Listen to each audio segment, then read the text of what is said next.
Right, here we are. We have got our hands on the newest and greatest fully electric EV, full EV, not hybrid, not backup generator. This is a full battery powered EV 4x4 pickup. So we'll walk around and have a look at it. So this is made by Maxus, which is actually part of Shanghai, SAIC, Shanghai Automotive International Company. And you may know them. They're one of the biggest car makers in China and about the third biggest car maker in the world, which if you think about it is crazy because not that many years ago the Chinese weren't even making cars and now they're up to number 3 in the world and stuff, which is ridiculous. So the Chinese have been really good at making EVs and they've come from nowhere to this, and we'll decide, is this a Chinese pickup truck from Wish, or is this the Chinese pickup truck you wish you had? And we'll go through that and I will give my opinions at the end. So some of the statistics: this has got a top speed of 118 miles an hour. It's got twin motors, it's got 442 brake horsepower. It can go from 0 to 60 quicker than an Aston Martin DB7 or a jazzed up Ford Focus ST. Is like 5.8 seconds 0 to 60 time. It weighs 2.8 tons, so it does like to eat pies, and that's a good thing and a bad thing. So obviously battery powered cars are heavy, they've got a big battery. This can tow a full 3.5 tons load, so you can get your digger on the back of this thing. It can only take a 620 gram payload in the back. That's not because it can't. It's not gonna like buckle in half if you put a ton of bricks in the back, but that's legal because the pickup truck weighs 2.8 tons. If it could take a ton, you take the vehicle to 3.8 tons, which is above what you can legally drive in the UK on a normal driver's license. So that's why it's restricted. Right, so the battery is 102 kilowatts. We are gonna look around the battery. We're gonna look around the car, the truck.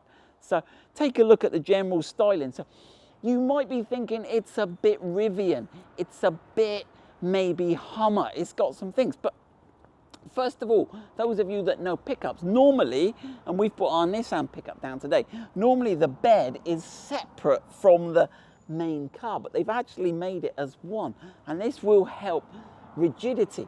It also helps styling and stuff a bit as well. Let us know what are the advantages of a separate bed. So this is a chassis built truck, so you can take, I'll put a picture on the screen, you can take the body off the chassis. So it is a ladder sort of chassis, and the battery obviously sits between the two wheels underneath the truck here. So anyway, let's have a look around. We're going to go inside, outside. We're going to go quite nerdy, quite in depth, and we're going to start round the front. So come and join me round the front. You've had a sort of quick glance of it. So it's a full 4x4, 2 electric motors, and you've got this light bar. This is quite Rivian looking, this sort of LED.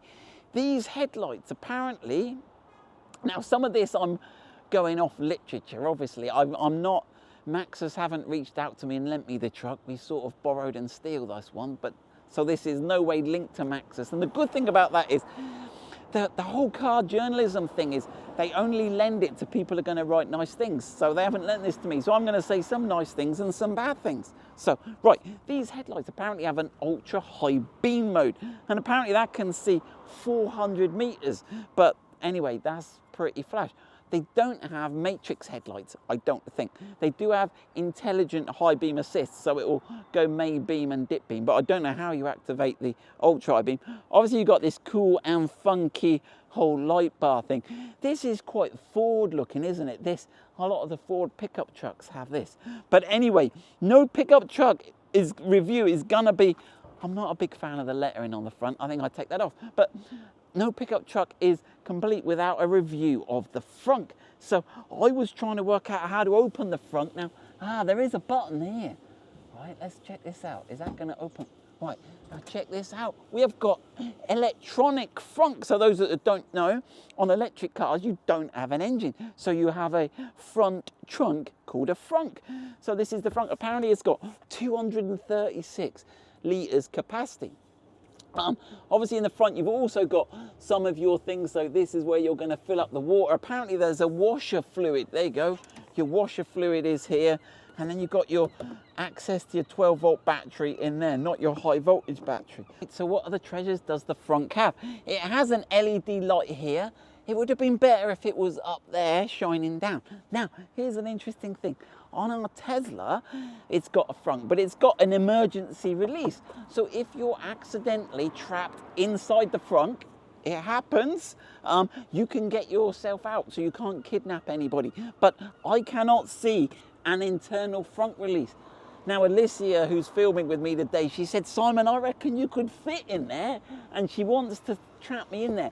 But let's just have a look at the other ways of getting in and out of the Frunk. So there's actually some really cool settings on the software. So we're going to finish our, oh, before we go and look at that, look at this, look. Right, now this is what, where is it? It was here, so, it's here. This is what the manual calls a discharge port. Now, I think I would call it a power outlet, but look, 240 volts power outlet. So that's really cool. So we are going to do some testing in a minute. Keep watching. We are going to use a carrot. We are going to use an air fryer, and we're going to make ourselves some bacon sandwiches courtesy of the high voltage outlet. And we're going to see what the mileage cost is. How many miles of range do we lose for a bacon sandwich? We need to know these things. We don't get enough information about electric cars. Right, so let's go and have a look at the software for the Frunk, because obviously you can control it from the screen. So let's jump inside. You join us inside, and we'll do a bit more inside later. Let's keep going with the Frunk. So this has got this monster screen, but it's actually split in two halves. This half is a touch screen. So, and you can get to the home by pressing this. This is a shortcut button. So you can get to the home, and from the home screen, you can go into the settings screen. It's a bit small, that button. You'd be a little bit tricky to get it. And then this brings, now they call it a bonnet, not which is cool. We like that. That's an English word. And you can have obviously electric mode or manual mode. Now, this is a bit weird because you can close it here, but you can on it here. I think it should be open and closed, not on and close. Let me know. I don't think they did the lesson on opposites here. So let's on the bonnet. Okay, and there you go. You can see the bonnet is indeed onning. Okay, yes, that is on. Now, this is where it gets really cool. Right, let's close it again. You can actually have a default amount at the opening angle. Now, I thought it was in degrees, but if you look, it's in percentage. So at the moment, it's set to fully open, but let's say we only want to open it that way. Right, let's on the bonnet. Oh, there it goes. Right, now this should only open 70%. There we go, and it only opens 70%. It does. Right, so we have said this is a Chinese pickup, and generally I've found it to be quite cool. I haven't driven it anywhere yet, and I've only been playing with it for an hour or so, but there are some things where the software language is a little bit clunky, and we can forgive them for that. I have said that if they've spent hundreds of millions of pounds developing this, you would think they could have got someone to have at least gone through the software menus and got them right. There is one final way of opening the Frunk, and that is on the key. So this is the key fob that you get with that. It's quite a nice style key fob. Now, I was pressing it the other day and didn't think it worked, but apparently you've got to long press it, okay? So long press it. Well, there we go. Oh, there you go. And it Frunks open. Okay, and I guess what happens, can we close it? Or do we have to do a long press? Yeah, long press again, and it closes. The electric Frunk, we really like that. Well, we're going to do a carrot test in a minute on the electric windows, but that's another story. Right, so the key fob is really cool. It's really nice. It also has sleep technology. So if this key fob doesn't move, the keyless entry stops working, so no one can do the relay theft trick. We've done another video, I'll put it in the description below, about that and a modification we've done on the Land Rovers. So that's really cool from a security point of view. So if I lock it, we should have keyless entry. So there's so many cool electric features on this car. We've got electric front, we'll have a look at the electric tailgate, we've got keyless entry. But before I show you the keyless entry, I just shut the door and it sounded a little bit tinny to me. So if I put my microphone next to the door, this is a Maxus door sound. and it sort of sounds a bit tinny compared to the Nissan one. Anyway, it just sounds a little, I think there's more sound deadening or anti-vibration pads could be put on the inside of the door. Right, so we should better walk up to the car, okay, and we should better press the button and it should open and let us in. Now, there's actually one feature that's slightly cool and slightly uncool. To get out, normally you would pull a handle to get yourself... Wish you have a lovely day. Wish you have a lovely day, look at that. So, but on this car, there is no handle to pull. You have to press this button, and that's how you get out the car. But the trouble is you press it, and if there was wind, we'll film it from inside in a second. I'm a bit worried you'd have to sort of do that and then grab the door to stop it going away. But I think that's a minor point. I think it would have been good to have built it into this handle so that as you grab the handle, it opened.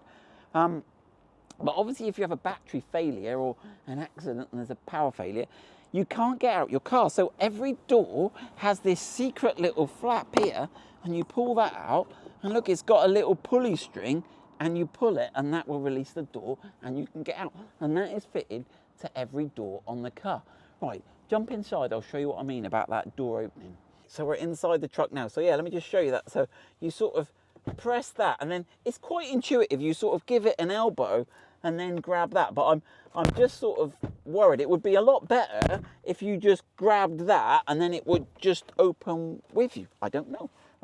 That's just my thoughts. Right, so here we go. We've got a very nice steering wheel. There's a lot going on, which is kind of good, all these controls, because it means you're not having to go to the touch screen. To select drive, you've got this sort of column change in effect, and if you press it in, so that's very Tesla-esque. On the other side, I'm quite happy to see this conventional stalk. On the Tesla, when you want to turn your wipers on, it's quite hard sometimes. So having some conventional stalk controls is actually quite ergonomic. Right, we have got twin phone chargers, which is pretty cool. Now we've also got some USB ports under here. Can you dive under here, Alicia? What have we got going on there? I think we've got a USB-A, we've got a conventional charger, and we've got the USB-C also charged. Okay, plugged in there. We've got some cup holders in the front. It's removable. You can take it with you, go into Starbucks and get your two and walk out with it. We've got this sort of furry lining on here. I'm not sure what else. We got this stylized little graphic here. I think it's cool. Right, this is quite cool. We've got this sort of dual armrest here, but look, it flips up and you're never gonna guess. You're never gonna guess. Right, play the game. Play along with me at home. What is on the underside of the armrest? Handy thing to have. Look, an emergency escape hammer seatbelt cuttery thing. I don't know, is it a good idea or not? Let's see. Yeah, so there you go. So you've got a massive tub in there. We haven't got any fridge or anything in there, but we got this sort of smooth line. You've got like a clippage here. They reckon there's loads of... In fact, one thing they reckon is these seats fold flat and give you 1.7 meters of lie flat space. So let me have a look at that. Well, let's go fully back. Now, is it gonna hit? I don't believe it. Because that could go more forward. Let's have a look at it. Right. Right, that's as far back. I mean, obviously we've got the headrest there, but the back of that seat is touching the... Now, the rear seats, we'll see in a minute, fold up this way. So it's not like I can fold that back seat up that way to make this go any flatter. So I'm not thinking this, have I got 1.7 meters of... Am I going to go to sleep in this? I don't think I'm going to be camping in this Badger. Well, that ain't happening, is it? I don't know. I think they've exaggerated the full flat seat. Unless I'm missing something. I mean, I don't know. Let me have another play a minute. Oh, hold on. Right, as forward as it'll go. I've taken the headrest off. I don't know. I'll have another go. Maybe I can use the headrest as a... And we're not sure about this. Look, it's got a solid plasticky metal bit right across the back there. I'm not sure about that. That's not going to aid with sleeping. Right, here we go. Oh, no, this isn't happening. Yeah, I don't know. No, I'm not buying that as a sleeping thing. Right, let's keep looking. So here is the internal emergency front release. Now it's said to pull it twice, so let's test this. Oh yeah, there you go, that's popped it. So I don't know what the twice was about, but we'll have a look. So that allows us now, we can open that up, look, yeah. So shall we see if I can fit in there? Now, one thing that worries me is actually, it's a good thing, is that the Frunk has got this watertight rubber seal all the way around it. So you can put your cargo, your luxury handbags and the like in here and it will seal it. But I'm a bit worried that I'll suffocate to death. But now we've seen we've got the power release there, the release we could do it. But I could do that one. At least I will get some oxygen through there and I'm not gonna die. Right, do you reckon I can fit inside the front? Yeah. Alicia's loving, right, hold on. If I keep the key, Alicia, if I keep the key, I can let myself out, right? Yeah. In theory. And also, if I stuck and you're feeling nice, you can let me out with that pulley thing, right? Yeah. Right, oh, this could go all badly wrong. Right then, here we go, I've got my microphone on. Right, is there room? Right, is there room in here to get a person in? No, I don't know. We might have to abort this. Hold on. I don't want to lose my head. Can you fit a whole person in a Frunk? We've just done a test. Right, here goes. Go on, Alicia. Let me in. Lock me in. Right, I am now locked in the Frunk. Right then, Alicia, can you let me out?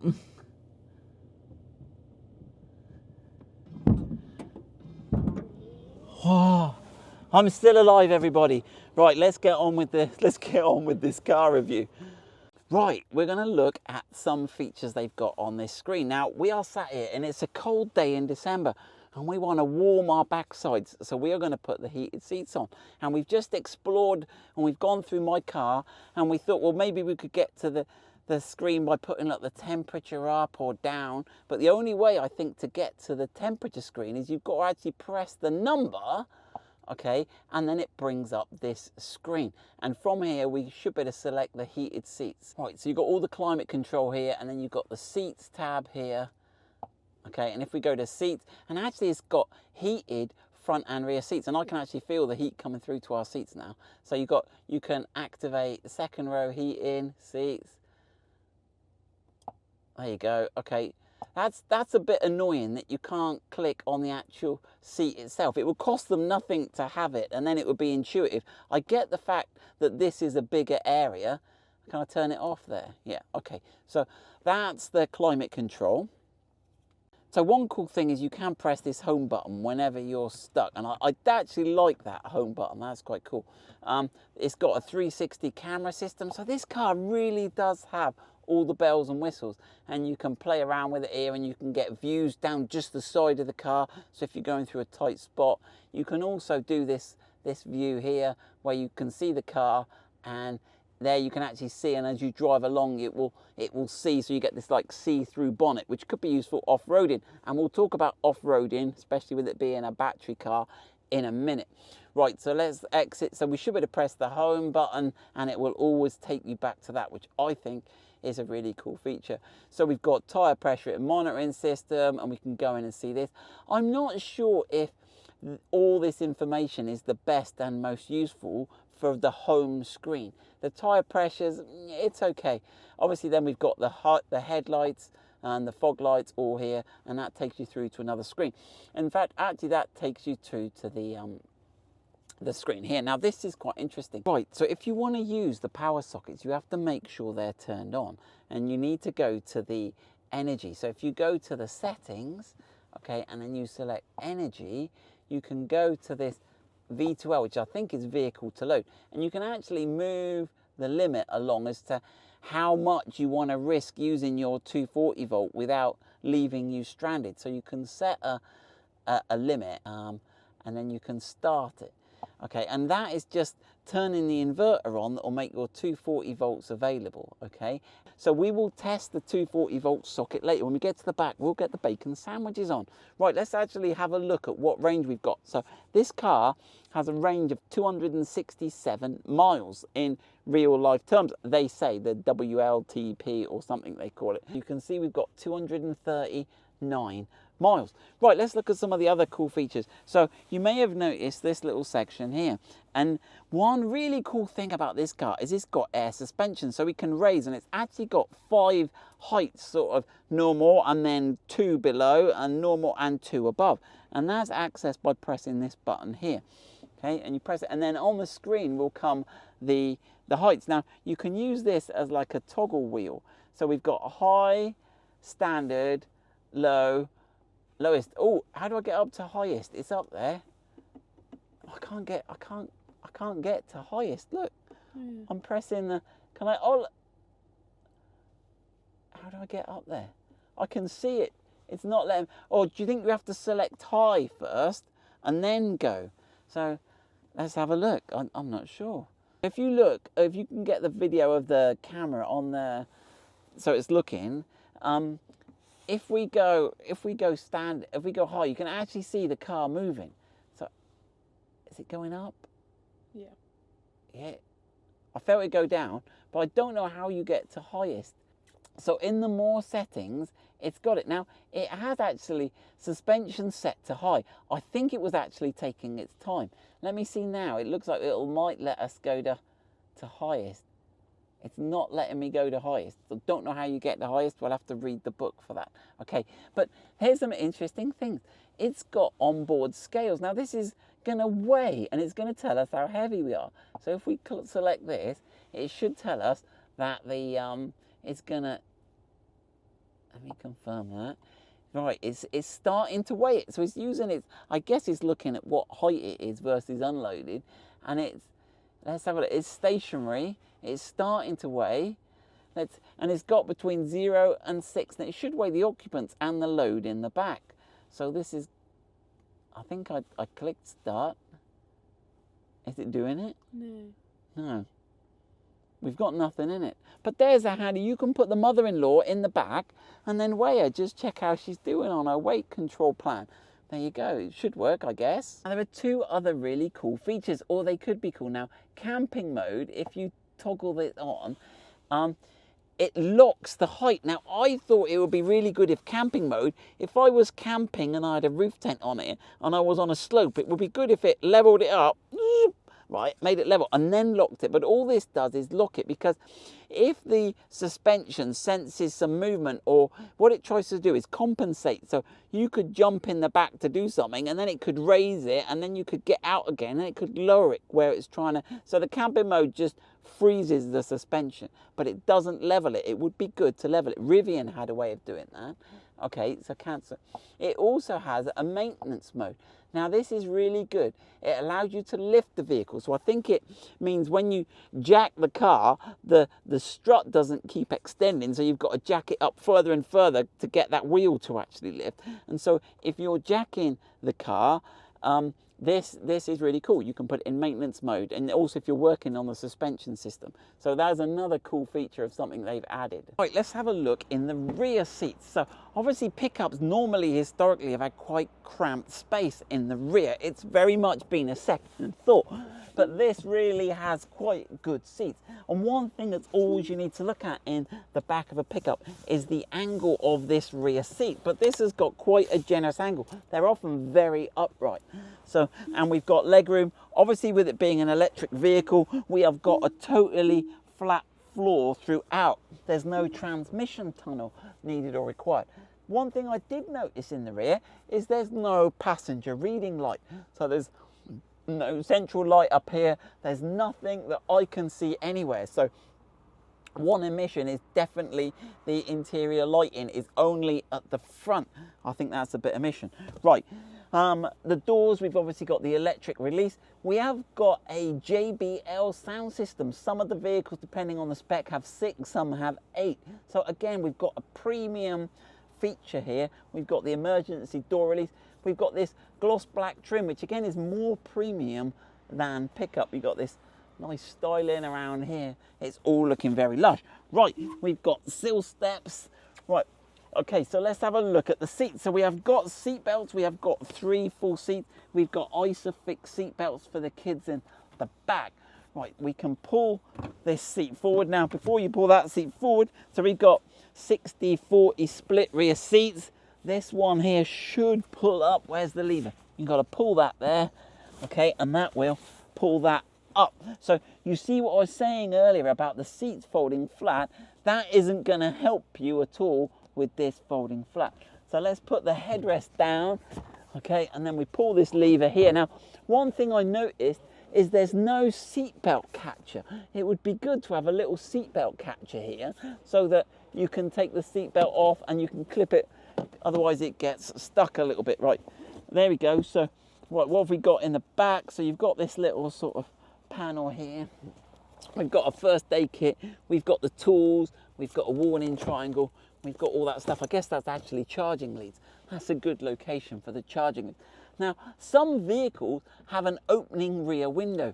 This one doesn't appear to, but from what I can see in the manual, it seems to say there is an opening rear window. So there we go, that's the rear seats. This one is obviously much the same, but just the 60/40 stuff going on.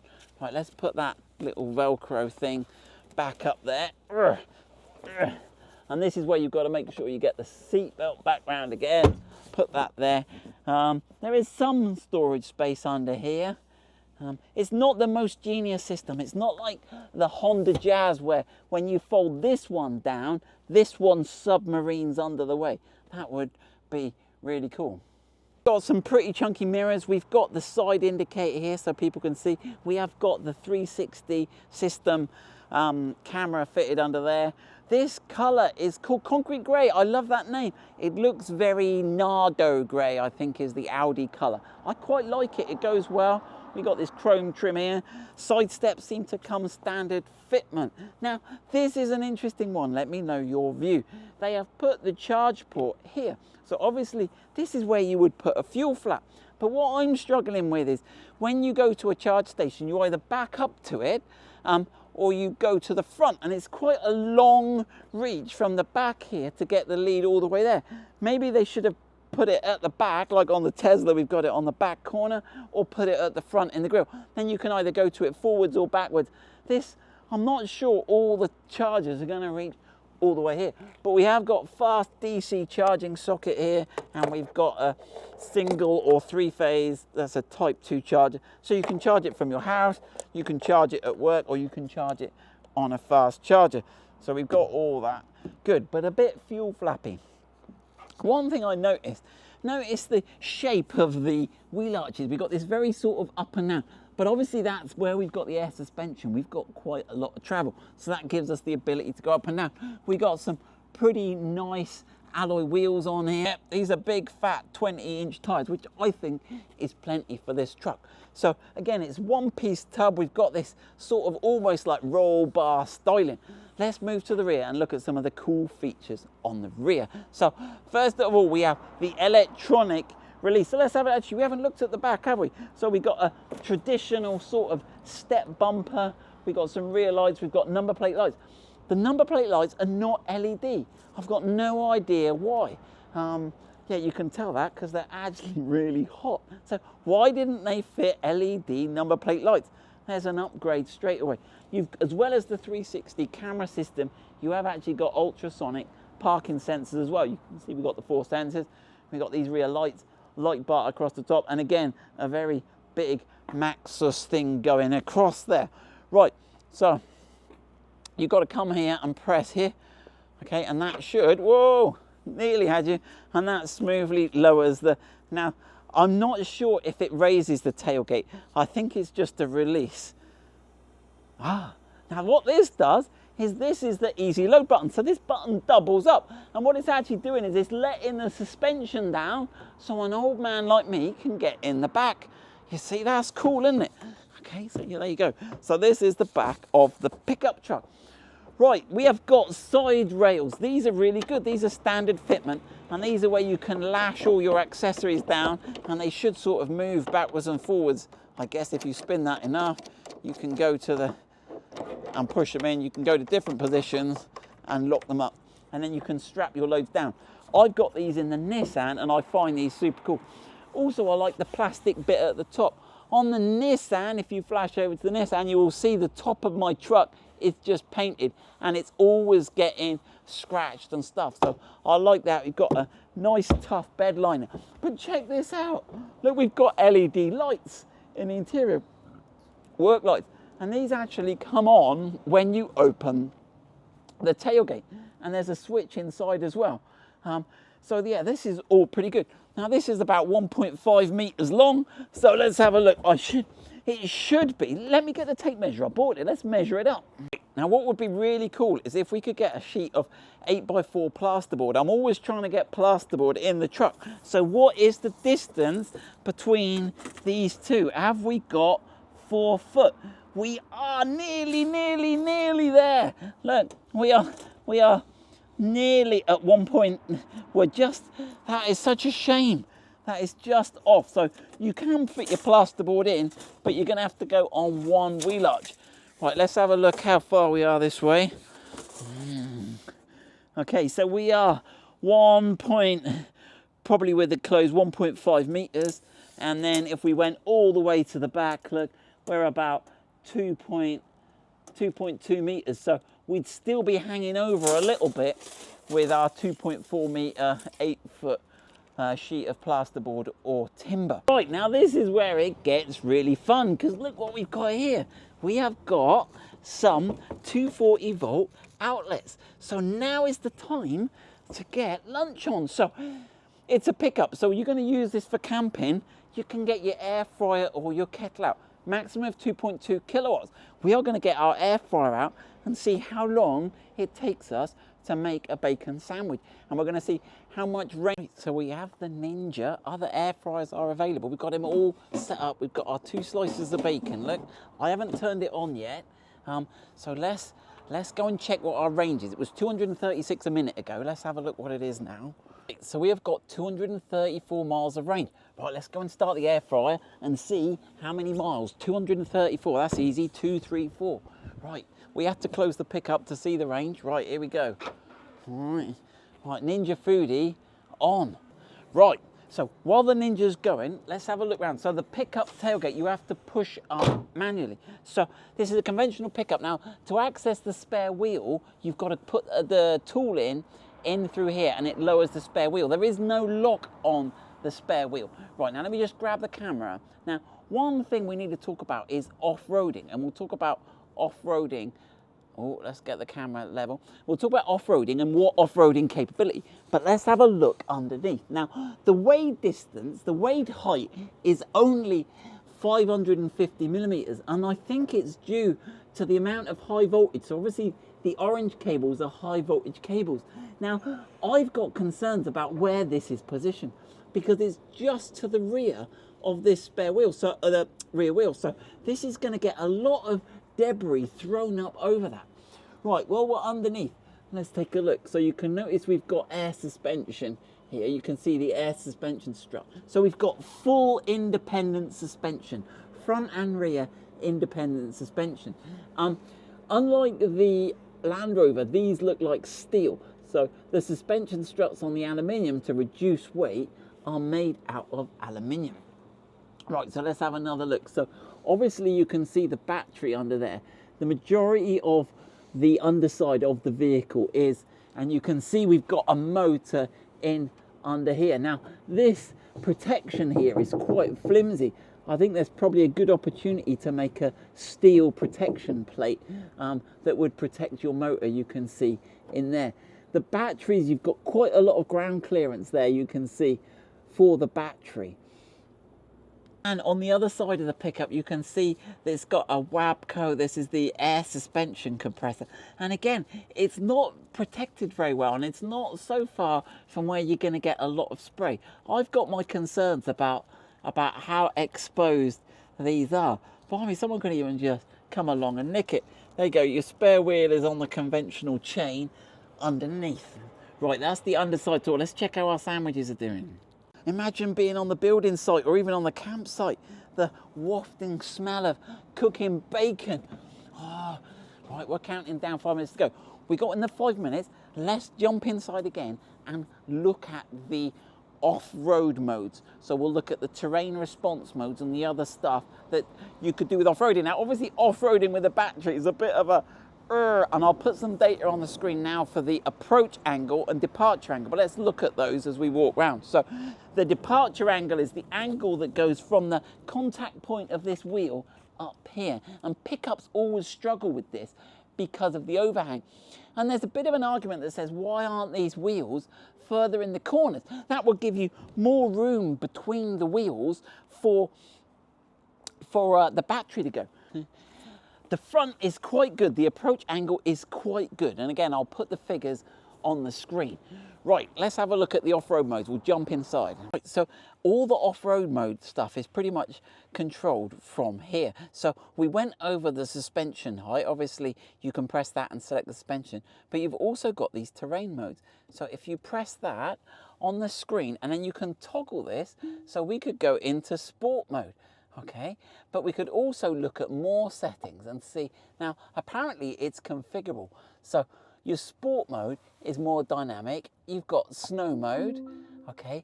Oh, look at that, a little picture. And you've got other modes. You've got eco mode. You've got tow mode, which you need to select when you're towing. Apparently it will select that automatically when you're towing. And you can even go into a custom mode where you can select the power, whether you want how much power, the stability control, the steering assist, the suspension, so you can pre-configure and hopefully save custom modes to your suspension. I don't know, they've obviously given you all this, and the snow mode is useful, right? That's not on off-road mode, but they did give you an off-road mode here I didn't look at. There we go. I don't know if they should be encouraging off-road mode. One thing would be really cool if they had in off-road mode would be tank turn. So in theory, with electric motors, you can turn the left hand two wheels forwards, the right hand two wheels backwards, and you can spin on the spot. Rivian did that, and that could be really handy off-road to maneuver yourself out of. That would be better than four-wheel steering off-road. Obviously, with two electric motors, you can get awesome off-road control. And also, you don't need a low ratio gearbox. Obviously, the Land Rover has high and low ratio. But with electric motors, you've got an abundance of torque at low revs. You don't need a gearbox. You don't even need a low ratio box. So many aspects of electric vehicles are the dream for off-roading. Not least of which, you can stop and air fry yourself a sandwich. So let's go and have a look how our bacon's doing. Our range has dropped to 220 miles. So what have we lost? We've lost 14 miles of range. Right, let's see if it's finished. Right, so there you have it. Yeah, it has indeed finished. So 2 pieces of bacon in an air fryer will cost you 14 miles of range. Right, I think that wraps up our video for today. If you've got any questions, we'll probably not take it for a drive. They said we can if we want, but I think we'll leave the drive-in video for another day. Maxus UK, if you want to let us take one of your trucks off-road or let us test drive a truck, we'd be more than happy to do that. Right, as always, put your comments below. It's a long video, but I wanted to go into more detail as we had the truck. So let us know, are you going to buy one? Would you buy price? Right, this truck is going to be £53,000 to £56,000 plus VAT in the UK. But if you live in Europe, the European Union has slapped a 38% duty on top of the standard duty on this truck because they deem that SAIC, the company that make this truck, are over-subsidized by the Chinese government, and so they're not able to compete. Now, in some ways, I think I'm happy to buy a non-fossil fuel burning car that's been subsidized by anybody if it makes it cheaper for me. But is that good? Obviously, there's socio-economic politics come in to this. But that's the price, 53,000. Right, now the law is changing in the UK on something called benefit in kind. So if your company gives you a van to take home, but you use it for work, they don't charge you too much of a penalty. But now they're changing it. Double cab pickup used to be treated as a van, but now it's going to be treated as a car. So the benefit in kind tax is going to go through the roof for having a pickup. Whereas where this is an EV, even though it's a pickup, the EVs are only a very reduced benefit in kind. And also, your company or your employer could provide the electricity for you, so you'd also get free fuel, which is a non-taxable benefit, as I understand it, when it's electricity. I'm not an accountant, but the landscape is about to change in the UK. We are going to see a lot less double cab pickups, and so this might be a good timing, a good opportunity. And also, where they're going to be expensive, going into America, there's 100% import tariff on Chinese EVs, and Europe you've got the 38%, and it varies depending on which car maker it is. The UK could be a really key market for these EVs, so I think SAIC have got a chance at selling these, and I am tempted to buy one, but I'm always trying to think, if I buy one and develop parts, what's the market going to be like? So I'm a bit chicken and egg on this one at the moment. Right, as always, let me know. It's good timing for SAIC, but would you buy one? What's the resale value going to be? What's your view on the geopolitics? Should we care about that? Obviously we should, but to what degree? Right, hope you enjoyed the video. Let me know your thoughts. Bonus feature, one test I like to do on any car is, will a little kiddie's fingers get hurt in the electric windows? I don't use kiddie's fingers, but let's try the carrot. Oh, oh, oh. Not sure that's supposed to happen. Let's try it on the Nissan as a test. Let me hold it there. Yeah, you see, that doesn't do it.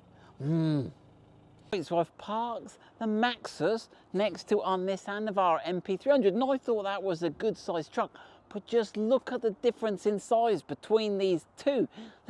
If you walk around the side here and check on the side profile, we've got them pretty much aligned at the front. Okay, the Maxus is clearly taller, and then when you get to the back, you can see how much taller it is, and then when you get to the back, how much longer it is at the back, and how much higher it is generally as a truck. And I don't think we've got the suspension raised. I think we've got the suspension on low. So imagine how big that's going to be. Right, that finally is the end of the video. Now, if you want to know more about the Maxus, I will put the link below to the Maxus website. But don't email them. Don't bother. Don't waste your time, because I'll email them. I'll put the pictures on the screen now, and it just bounces back. So you might want to sort your email address out, Maxus UK. But there you go. Thanks for letting us have access to the truck at this mystery location, and I hope you have a good weekend.